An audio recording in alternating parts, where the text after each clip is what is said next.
Yoshni ahamiyati yo'q. Bu mahalliy og'riqlantirish bilan amalga oshiriladigan operatsiya.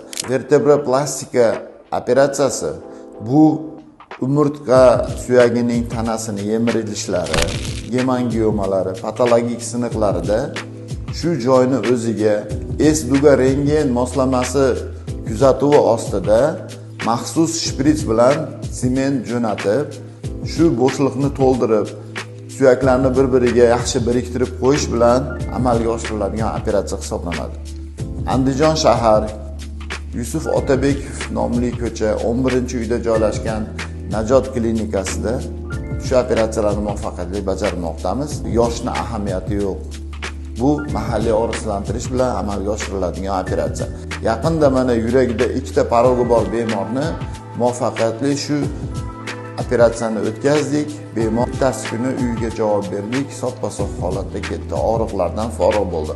Onaxonning yoshi 80 yoshdan yuqori edi.